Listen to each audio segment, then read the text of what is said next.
France, 1940. The German war machine is rolling across Europe like an unstoppable steel wave, crushing everything in its path.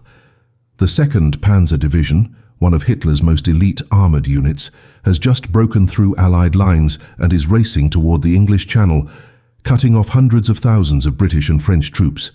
These tanks are the pride of the Wehrmacht, fast, deadly, and seemingly invincible. They've torn through Poland in weeks, swept across the Low Countries in days, and now they're about to deliver the killing blow to the Allied forces trapped at Dunkirk. But here's what they don't tell you in the history books. This entire division, dozens of panzer tanks, hundreds of soldiers, thousands of tons of German steel, was brought to a complete standstill for 3 critical days. Not by Allied bombers, not by anti-tank guns, not even by the British Expeditionary Force. It was stopped by a 12-year-old French boy with nothing but a sack of sugar and more courage than most grown men will ever know. His name was Marcel Caron, and what he did in those 72 hours may have changed the entire course of World War II. The village of Aubigny-en-Artois sits in northern France, just 30 kilometers from the Belgian border. In the spring of 1940, it was home to fewer than 2,000 souls, farmers mostly, living the same quiet lives their ancestors had lived for centuries. Marcel Caron was the youngest of 4 children in a family that ran a small dairy farm on the outskirts of town.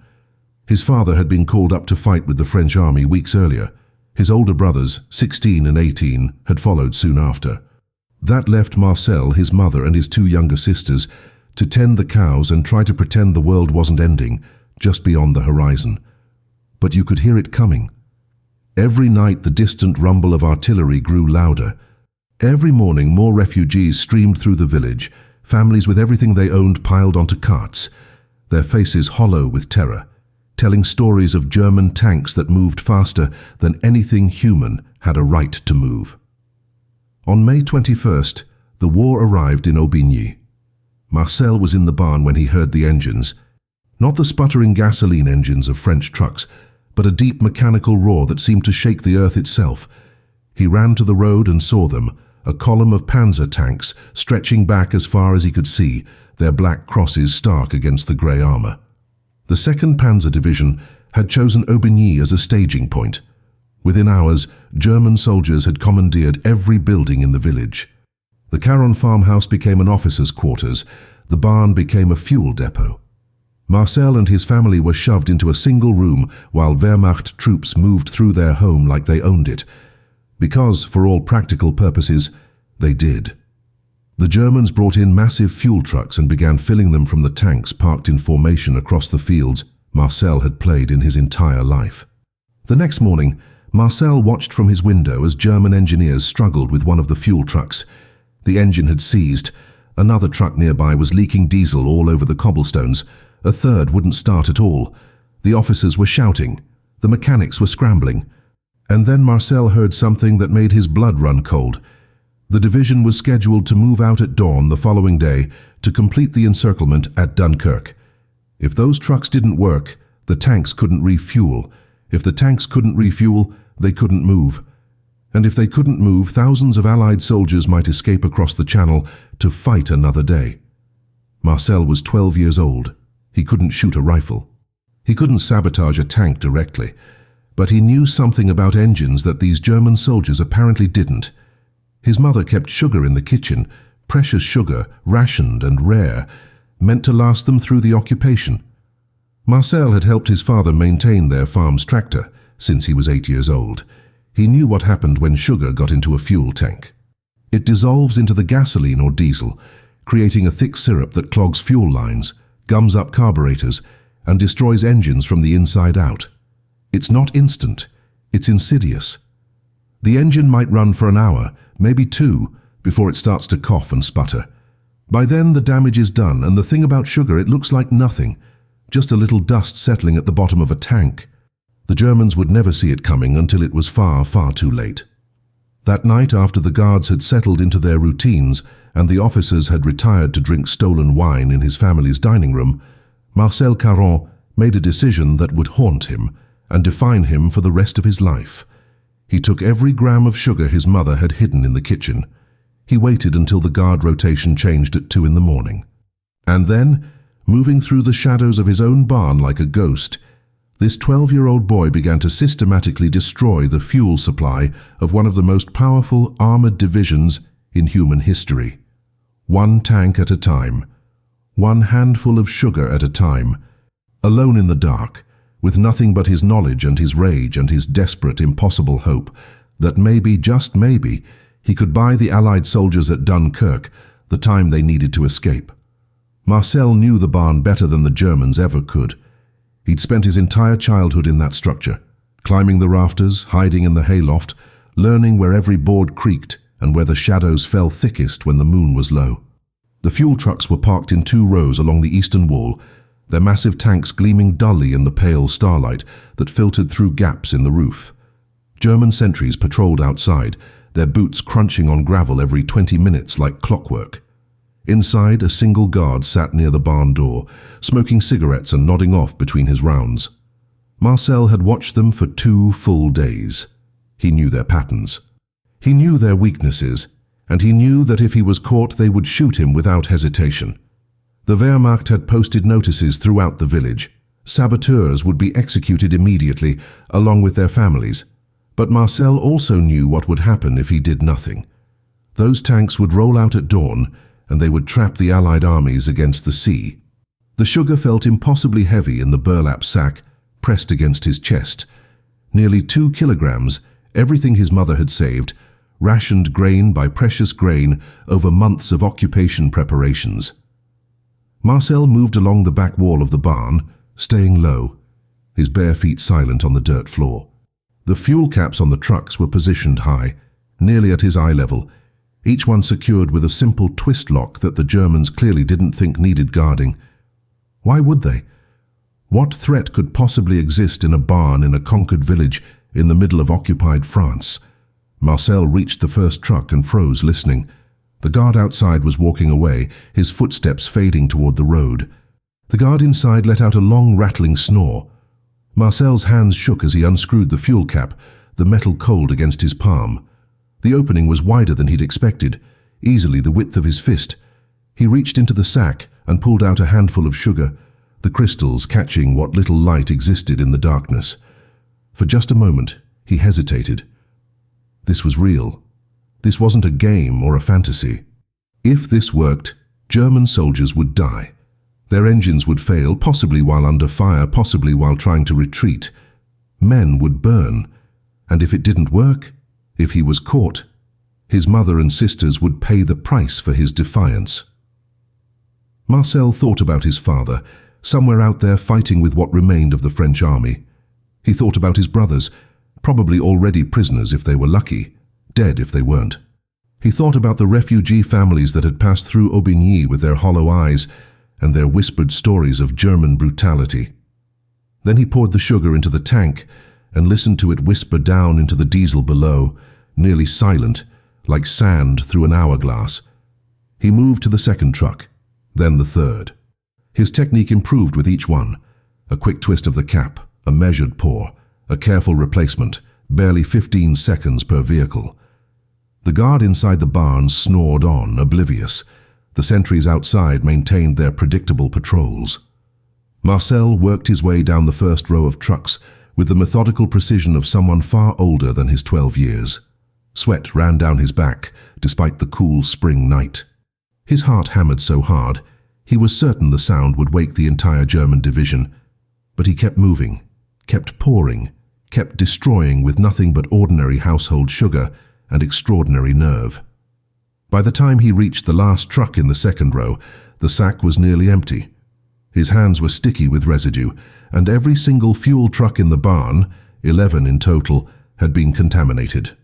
Marcel screwed the final cap back into place and allowed himself one shaky breath of relief. Then he heard boots on gravel, moving faster than the normal patrol rhythm, coming directly toward the barn door. The inside guard stirred, muttering something in German. Marcel dropped to his stomach behind the last fuel truck, pressing himself flat against the cold earth, the empty sugar sack clutched against his chest. The barn door swung open with a groan of hinges. Flashlight beams cut through the darkness, sweeping across the trucks, across the hay bales, searching. Marcel closed his eyes and tried not to breathe, tried not to exist, as German voices echoed in the space above him, and the light passed within centimeters of his hiding spot. One word kept running through his mind, over and over like a prayer. Please. The German voices grew louder, sharper. Marcel could hear two distinct speakers now. One was the sleepy guard from inside the barn, defensive and irritated at being questioned. The other was an officer, his tone clipped and suspicious. Through the gap beneath the fuel truck, Marcel could see their boots. The officer's polished black leather, the guard's scuffed infantry issue. They were less than 3 meters away. The flashlight beam swept across the trucks again, and Marcel heard the officer say something about fuel readiness inspections. His German was limited, mostly words he'd picked up from eavesdropping on soldiers in his own house, but he caught enough. Someone higher up the chain of command had ordered a sudden check of all fuel supplies. The timing was catastrophic. If they opened those caps now, if they shone a light down into the tanks, they might see the sugar crystals still settling through the diesel. Marcel's muscles locked rigid. He couldn't run. He couldn't hide anywhere better than this. All he could do was lie there in the dirt and pray that German efficiency didn't extend to actually opening fuel caps at 3 in the morning. The officer's boots moved closer. Marcel heard the man's hand slap against the side of the truck directly above him, a casual gesture of inspection. The guard was explaining something, his voice taking on that universal tone of a subordinate, trying to convince a superior that everything was fine, nothing to see here, all protocols followed. The officer wasn't buying it. He barked an order, and Marcel heard the distinct sound of a fuel cap being unscrewed. His entire world narrowed to that sound, metal on metal, the slight squeak of threads, the pop of the seal breaking. The officer would look inside. He would see the sugar, and then they would search the barn, and they would find a 12-year-old boy with sticky hands and an empty sack, and that would be the end of everything. Marcel pressed his face against the cold earth and thought about his mother, about his sisters sleeping in the cramped room upstairs, about how quickly a German firing squad could assemble. But then a third voice cut through the night, another officer, calling from outside the barn. The words came fast and urgent. Something about a radio message, something about new orders from division command. The officer standing above Marcel cursed, let the fuel cap dangle on its chain, and strode toward the door without screwing it back on. Both guards followed him out. Their voices faded toward the farmhouse. And just like that, Marcel was alone again in the darkness, with 11 sabotaged fuel trucks and 1 open cap, swinging gently in the night breeze. He didn't move for a full minute, didn't trust his legs to work even if he wanted them to. When he finally crawled out from beneath the truck, his whole body was shaking so violently, he had to steady himself against the tire. The open fuel cap hung at eye level, mocking him. He should run. He should get out of the barn immediately while he had the chance. But that open cap was a problem.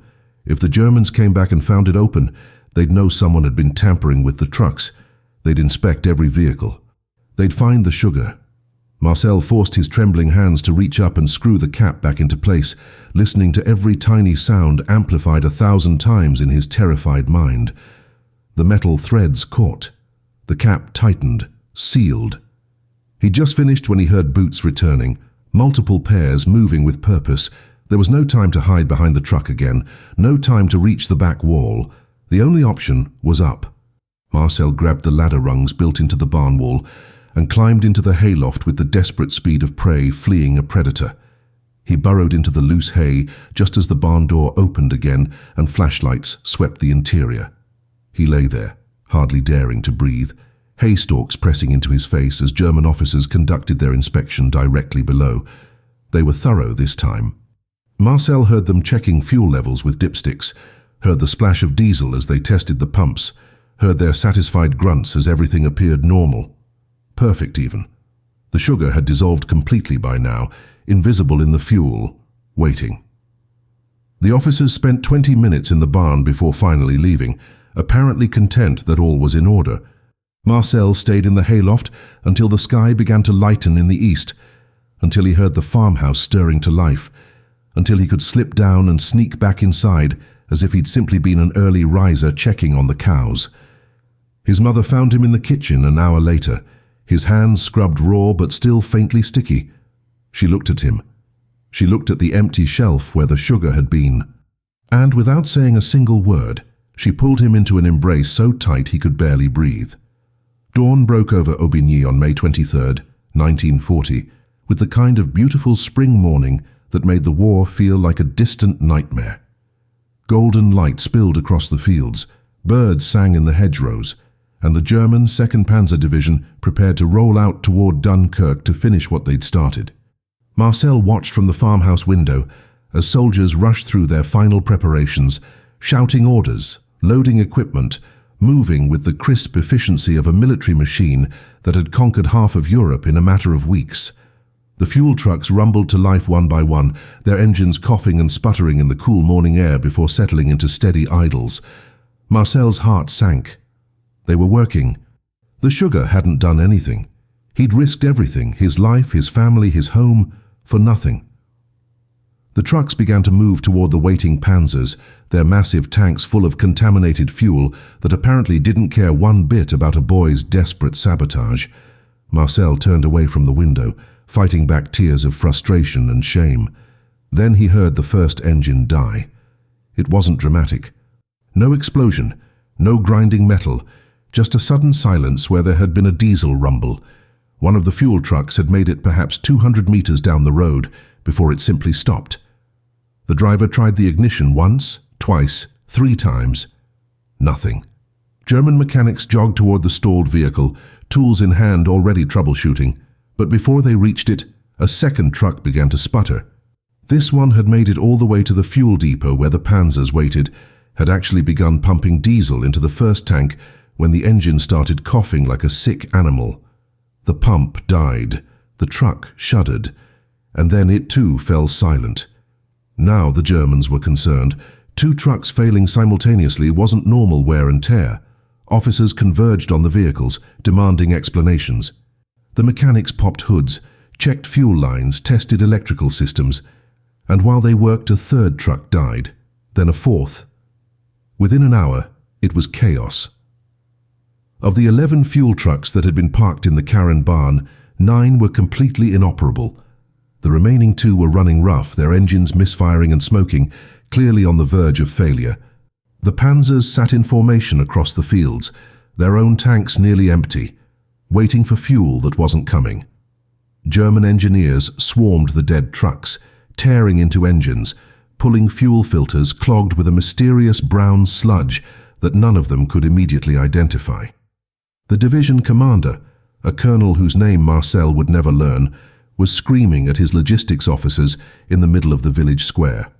Radio messages flew back and forth between Aubigny and division headquarters. The advance on Dunkirk, scheduled to resume at 0800 hours, was delayed, then delayed again. The entire operation ground to a halt because the fuel couldn't reach the tanks and the tanks couldn't move without fuel. Marcel watched it all unfold from his window with a mixture of terror and awe. He'd done this. An 12-year-old boy with a sack of sugar had stopped one of Hitler's elite armored divisions dead in its tracks. But the Germans weren't stupid, and they weren't going to accept mechanical failure as an explanation for long. By midday, the word sabotage was being thrown around openly. Soldiers began searching the village, questioning residents, looking for anyone who might have had access to the fuel depot. They interrogated the barn guards, who swore nobody had come near the trucks. They interrogated the mechanics, who insisted the vehicles had been in perfect condition the day before. They even brought in a fuel specialist from another division, a chemist who took samples from the contaminated tanks and ran field tests. And that's when the Germans discovered what had been done to them. Sugar. Simple, household sugar. The chemist's report sent shockwaves through the officer corps. This wasn't sophisticated resistance work. This wasn't trained Allied saboteurs with specialized equipment. Someone had dumped ordinary sugar into their fuel supply, and in doing so had accomplished what British tanks and French artillery had failed to do. They'd stopped the Second Panzer Division's advance. The reprisals began immediately. The Germans rounded up every male in Aubigny over the age of 15 and lined them up in the village square. The colonel announced that unless the saboteur confessed within 1 hour, every 10th man would be shot. Marcel stood at his window, his mother's hands gripping his shoulders so tightly it hurt, and watched German soldiers count off the condemned, his neighbors, his teachers, men who had nothing to do with what he'd done. And he knew that in 45 minutes he would have to make a choice between his own life and theirs. Marcel's mother knew. She hadn't said anything, hadn't asked a single question, but mothers always know. She held him at that window with her hands locked on his shoulders like iron shackles, and when he tried to pull away, tried to move toward the door, she only gripped harder. Below them in the square, German soldiers had separated every 10th man from the line. 7 villagers in total, including Monsieur Beaumont, who ran the bakery and had given Marcel sweets when he was younger, and old Claude Mercier, who was at least 70 and could barely walk. They were being forced to their knees in the dirt while a firing squad assembled. The colonel was checking his watch, making a show of it, letting the entire village see that German efficiency applied to executions just as much as it did to tank warfare. 30 minutes remaining. Then 25. Marcel tried again to break free from his mother's grasp, and this time she spun him around to face her. Her eyes were red, but her voice was steel. She told him in a whisper so fierce it cut like a blade, that if he walked out that door, if he confessed, the Germans would kill him, and then they would kill her and his sisters anyway, because that's what occupiers do. They would make an example. His sacrifice would save no one. She was right, and Marcel knew it, but knowing it didn't make watching any easier. The minutes crawled by like hours. The men on their knees were praying now, some silently, some aloud. Their families stood in the crowd, held back by German rifles, screaming and weeping. Marcel felt his legs go weak. He slid down the wall and sat on the floor beneath the window, his hands pressed over his ears, trying to block out the sound of his village tearing itself apart. 10 minutes. 5. The colonel raised his hand, ready to give the order. And then, from somewhere in the crowd, an old woman's voice rang out clear and defiant in French. "It was me. I put sugar in your precious German fuel." Every head turned. The woman who'd spoken was Madame Rousseau, a widow who'd lost her husband in the First War, and both her sons in the current one. She was perhaps 60 years old, grey-haired, bent with arthritis. She pushed through the crowd and stood before the colonel with her chin raised. She repeated her confession in broken German. The colonel stared at her for a long moment, clearly skeptical. He asked her questions. How did she access the barn? When did she do it? Where did she get the sugar? Madame Rousseau answered every question with elaborate lies, delivered in a voice that never wavered. She described sneaking past guards that had never existed. She claimed to have connections with the resistance that the entire village knew she didn't have. Her story made no sense if you examined it closely, but the colonel wasn't interested in close examination. He was interested in someone to punish, in restoring German authority, in moving on from this embarrassing debacle. He nodded to his soldiers. They dragged Madame Rousseau away from the crowd. The men who'd been on their knees were pulled to their feet and shoved back toward their families. And without ceremony, without trial, without even the courtesy of a blindfold, a German soldier shot Madame Rousseau once in the back of the head, right there in the village square. Marcel heard the gunshot from inside the farmhouse. He heard his mother's sharp intake of breath. He heard the sudden, terrible silence that followed, broken only by the sound of Madame Rousseau's daughter screaming. And he understood in that moment something about war and sacrifice and cost that would stay with him for the rest of his life. Madame Rousseau had known she was lying. The Germans had probably known she was lying. But she'd given them a scapegoat, and in doing so she'd saved those 7 men and protected whoever had actually committed the sabotage. She'd looked at the situation and made a calculation. Her life, already half spent, in exchange for younger men who might survive to see liberation. It was a trade she'd made willingly, even eagerly. And now she was dead in the dirt while German soldiers walked away, satisfied that justice had been served. The immediate crisis was over, but the Second Panzer Division's problems had only begun. The fuel contamination wasn't limited to the trucks. Before those engines had died completely, they'd pumped thousands of liters of sugar-laced diesel into the panzers themselves. Now the division's mechanics faced a nightmare scenario. Dozens of tanks with compromised fuel systems, fuel lines that would need to be flushed, filters that would need replacing, engines that might already be damaged beyond field repair. The equipment they needed wasn't available in Aubigny. It would have to be brought up from supply depots dozens of kilometers away, and even then, the work would take days, not hours. The colonel sent increasingly desperate messages to headquarters. The response was brutal and predictable. Get those tanks operational immediately or face replacement. But you can't rush certain kinds of repairs, and you can't operate armored vehicles on contaminated fuel, no matter how much your superiors scream at you. The Second Panzer Division, which had been poised to deliver the killing blow at Dunkirk, was stuck in a French farming village, crippled by sugar. The delay stretched from hours into days. On May 24th, while the Second Panzer Division sat immobilized in Aubigny, the British Expeditionary Force and French First Army established a defensive perimeter around Dunkirk. They dug trenches, positioned artillery, and prepared for a last stand that military historians had already written off as hopeless. But the German armor that should have smashed through those hastily constructed defenses never arrived. The Second Panzer wasn't alone in its failure to advance. Hitler himself had issued a controversial halt order to preserve his tanks for the coming invasion of the rest of France. But the sugar sabotage meant that even when that order was lifted on May 26th, the Second Panzer still couldn't move. Their mechanics worked around the clock, draining fuel tanks by hand, flushing fuel lines with precious clean diesel, replacing filter after filter clogged with caramelized sugar residue. Some tanks required complete engine teardowns. The division that had rolled through Poland and France like an unstoppable force was reduced to a glorified repair depot. Marcel watched the Germans work themselves to exhaustion. He saw officers screaming at mechanics who were already doing everything humanly possible. He saw soldiers sleeping in shifts beside their disabled tanks, trying to shave hours off repair times. And he saw the maps in the officers' quarters, his father's old study now commandeered for German planning, where colored pins showed unit positions. He couldn't read the German annotations, but he didn't need to. The pins around Dunkirk weren't moving forward. They were static, or in some cases actually retreating. Something was happening at the coast, something the Germans hadn't planned for. The British were evacuating.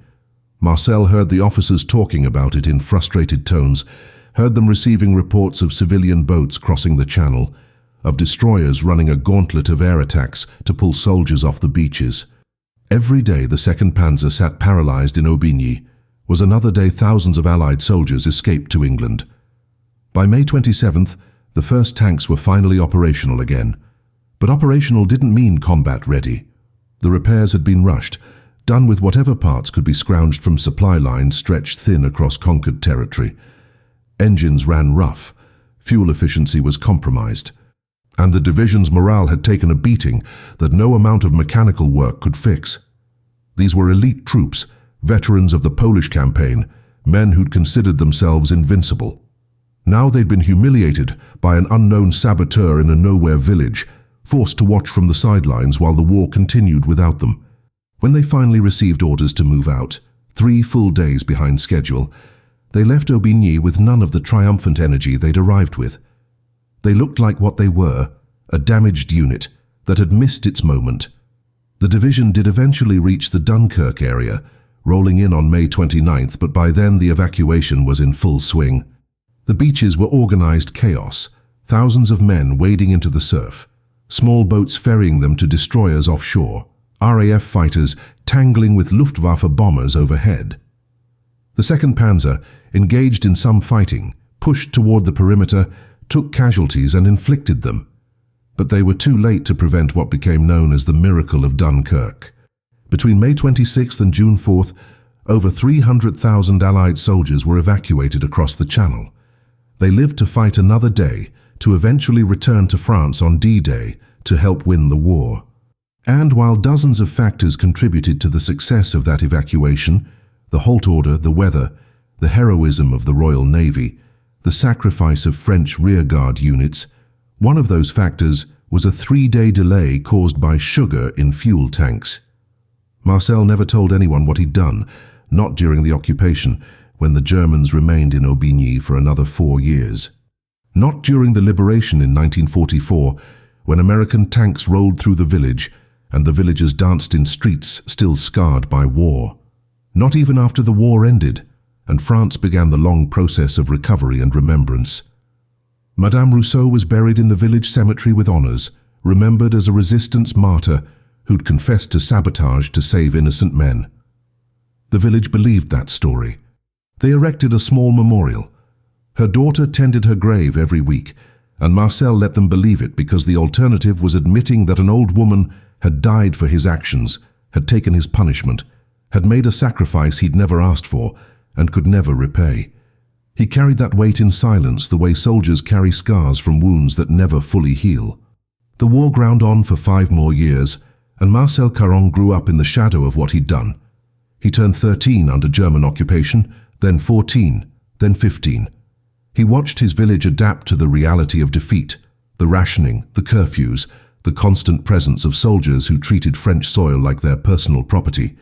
His father never came home. They received word in 1941 that he died in a prisoner of war camp somewhere in Germany.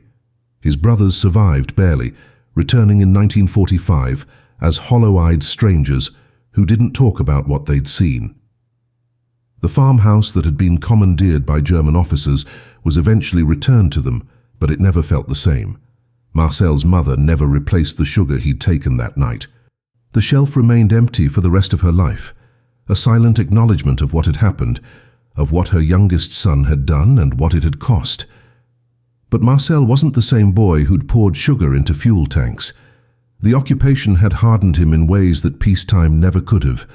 He joined the resistance properly in 1943, when he was 15 and old enough to pass for 17. He ran messages for the local network, helped distribute underground newspapers, once even guided a downed British pilot to a safe house near the Belgian border. None of it carried the same weight as that first act of sabotage. Nothing else he did in the war felt as consequential as those few minutes in the barn with a sack of sugar and the desperate hope that it might matter. The resistance leaders never knew about Aubigny. Marcel kept that secret locked away, buried so deep that sometimes even he almost forgot it had happened. Almost, but never quite. Because you don't forget watching an innocent woman die for your actions. You don't forget the sound of that gunshot, the terrible silence after. When the Americans liberated Aubigny in September 1944, Marcel was 16 years old and already exhausted by a war that had stolen his childhood. He stood in the same village square where Madame Rousseau had been executed and watched German prisoners being marched away by soldiers who spoke English with accents he'd only heard in films. The village celebrated for 3 days straight. They hung French flags from every window. They opened bottles of wine that had been hidden from the Germans for years. They sang the Marseillaise until their voices gave out. And through it all, Marcel felt nothing but a hollow numbness. Victory didn't bring back the dead. It didn't erase the 4 years of occupation, and it certainly didn't absolve him of the guilt he carried for an old woman's sacrifice. The true impact of what Marcel had done in May 1940 wouldn't become clear until decades later, when historians began piecing together the full story of Dunkirk. The official German records for the Second Panzer Division showed the mysterious fuel contamination incident at Aubigny, though they never identified the saboteur. British and French military archives documented the 3-day delay in the German armor's arrival at the Dunkirk perimeter. Evacuation logs showed that those 72 hours were absolutely critical. On May 27th alone, over 17,000 soldiers were evacuated, soldiers who would have been cut off and captured if the German tanks had arrived on schedule. Historians debated the significance of Hitler's halt order, argued about weather conditions and naval heroism and RAF effectiveness. But the numbers didn't lie. Every day the Germans were delayed meant tens of thousands more Allied soldiers reached England safely. Nobody connected Marcel's sabotage to the broader strategic picture because nobody knew about Marcel's sabotage. The boy who'd stopped the Second Panzer Division became a man who worked his family's farm, married a local girl in 1951, raised 3 children, and lived a quiet life in the village where he'd committed one of the most successful acts of individual sabotage in the entire war. He attended the memorial services for Madame Rousseau every year, standing in the back of the crowd, never speaking. He watched as historians visited Aubigny to research the occupation, interviewed survivors, wrote books about resistance activities in the region, and he never said a word. The secret stayed buried for 47 years, hidden behind a wall of guilt and grief and the absolute certainty that some truths were too heavy to share. It wasn't until 1987 that Marcel finally broke his silence. He was 59 years old, a grandfather, a man whose hair had gone grey and whose hands had been worn rough by decades of farm work. His mother had passed away 2 years earlier, taking with her the only other person who'd truly known what happened that night in the barn. His wife had noticed the change in him after the funeral, the way he'd stand at the window sometimes, staring out at the old barn that still stood on their property, now used for storing hay and equipment. The way he'd go silent during village memorial ceremonies. She'd asked him once what was wrong and he'd told her he was fine, just remembering. But he wasn't fine. The weight of the secret had grown heavier with age, not lighter, and the guilt over Madame Rousseau's death had become a constant companion that shadowed his every quiet moment. The catalyst came from an unexpected source, a young historian from Paris named Sophie Marchand, who was researching civilian resistance activities in northern France. She'd come to Aubigny to investigate the Madame Rousseau case, had found inconsistencies in the old woman's confession that didn't add up. How had an arthritic 60-year-old woman evaded multiple guards? Where had she obtained military-grade knowledge about fuel sabotage? Why had the Germans accepted such an obviously flawed confession? Sophie interviewed the surviving villagers who remembered the incident, cross-referenced German military records she'd obtained from archives in Germany, and concluded that Madame Rousseau had been covering for someone else. She published a preliminary paper suggesting that the real saboteur had likely been a member of an organized resistance cell, possibly someone with mechanical knowledge, possibly someone who'd escaped to England. She was wrong on every count, except the most important one. Madame Rousseau had been innocent. Marcel read Sophie's paper in the village library and felt something break inside him. Here was someone actively working to uncover the truth, getting close but not close enough, building a narrative around resistance cells and trained saboteurs that completely missed the reality of a terrified 12-year-old boy with a sack of sugar. If he stayed silent, Sophie would publish her research and Madame Rousseau would be remembered as a hero who'd protected resistance fighters that had never existed. If he spoke, he'd have to face what he'd spent 47 years avoiding, the full weight of his responsibility for her death. Marcel went home that evening, sat his wife down at the kitchen table and told her everything. She listened in silence while he described the night in the barn, the sabotage, the executions in the square, Madame Rousseau's sacrifice. When he finished, she was crying. Then she asked him the question that changed everything. Don't you think it's time people knew what she really saved? Marcel contacted Sophie Marchand 3 days later. They met in a cafe in Arras, neutral ground away from Aubigny's memories. He was prepared for her skepticism. An old man claiming to have committed a legendary act of sabotage as a child sounded exactly like the kind of false confession researchers encountered constantly. But Marcel came prepared. He brought his mother's ration book from 1940, showing the sugar allocation that had never been replaced. He brought photographs of the barn's interior layout, explaining exactly how he'd moved through it, which trucks he'd sabotaged in which order. He provided details about the German officers billeted in his house, their names and ranks, information that matched Sophie's German records perfectly. Most convincingly, he knew things about the fuel contamination incident that had never been published anywhere. The brown sludge the mechanics had found, the specific number of trucks affected, the timeline of the failures. Details only someone who'd been there could know. Sophie recorded everything.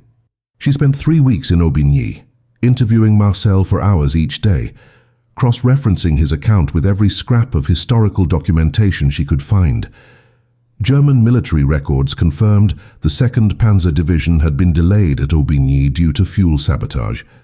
British evacuation logs showed the correlation between that delay and increased rescue numbers at Dunkirk.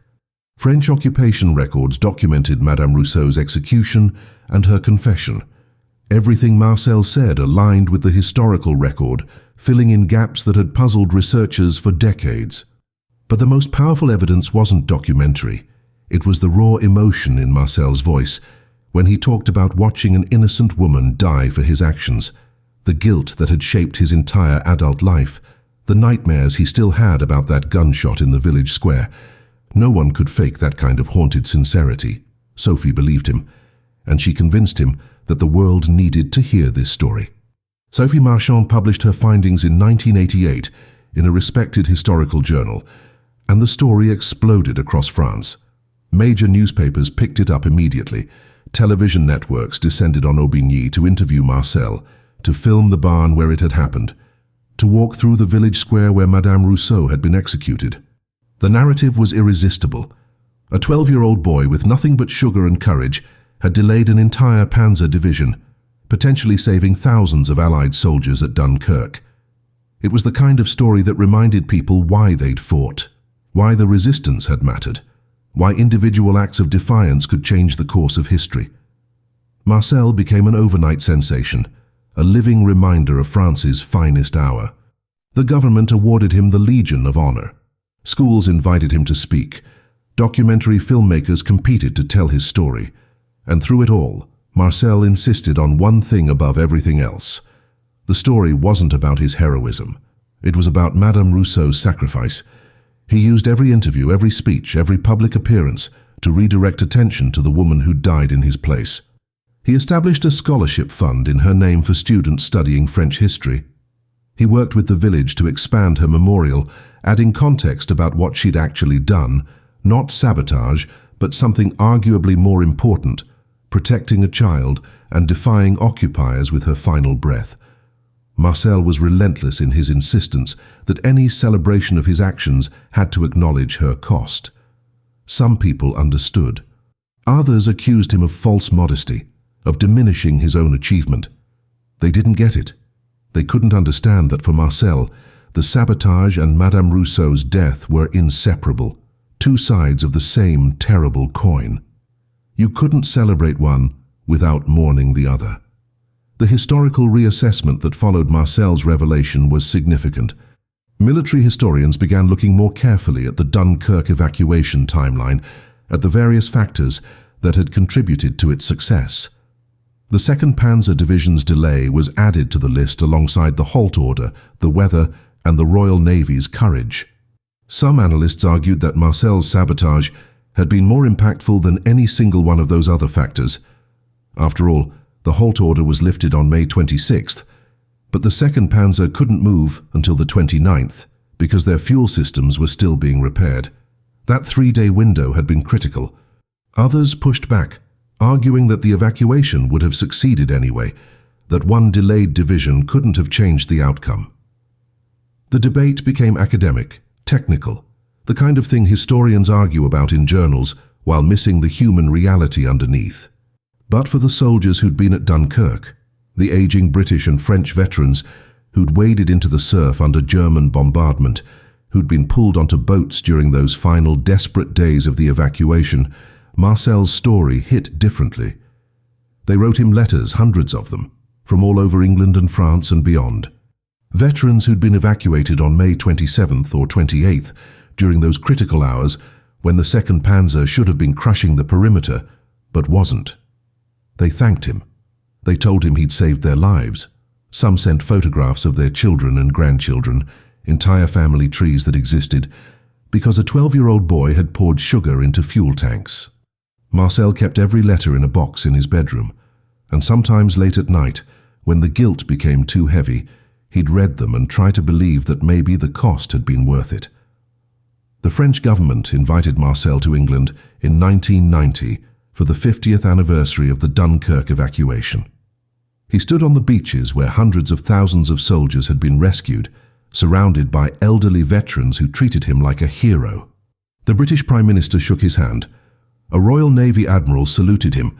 Television cameras captured it all, and Marcel stood there on the sand, looking out at the channel, thinking about fuel trucks dying on a French road, about German mechanics pulling filters clogged with sugar, about 3 days that had seemed like nothing at the time, but had rippled forward through history in ways he was only beginning to understand. He thought about all the lives represented by those letters in his bedroom, all the families that existed because he'd made a desperate choice in a dark barn. And he thought about Madame Rousseau, who would never see this, who died believing she was protecting resistance fighters that didn't exist, who'd made her sacrifice without ever knowing what it had truly accomplished. Marcel Caron passed away in 2003 at the age of 75. He died in the same farmhouse where he'd been born, in the same room where his mother had gripped his shoulders and refused to let him confess to the Germans. His funeral filled the church in Aubigny beyond capacity, with people standing in the aisles and spilling out into the street. Veterans came from across Europe to pay their respects. The French Minister of Defense delivered a eulogy. A British military attaché presented his family with a ceremonial sword inscribed with thanks from the United Kingdom. But the moment that broke everyone in attendance came when Marcel's granddaughter read a letter he'd written to be opened after his death. In it, he asked that he be buried next to Madame Rousseau. He asked that his headstone carry no mention of heroism or medals or the Legion of Honor. He wanted only his name, his dates, and a single line: he never forgot the price. That's how he's remembered in Aubigny, not as a hero, but as a man who understood that every act of resistance carries weight, and that weight never truly lifts.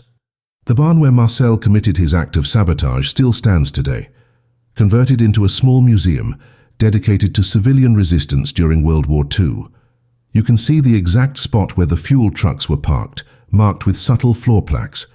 You can read the German military reports documenting the fuel contamination incident, displayed alongside British evacuation logs from Dunkirk. The museum doesn't glorify war or resistance. Instead, it does something harder. It shows the human cost of both. There's a wall dedicated to Madame Rousseau, featuring her photograph, her story, and testimonials from her family.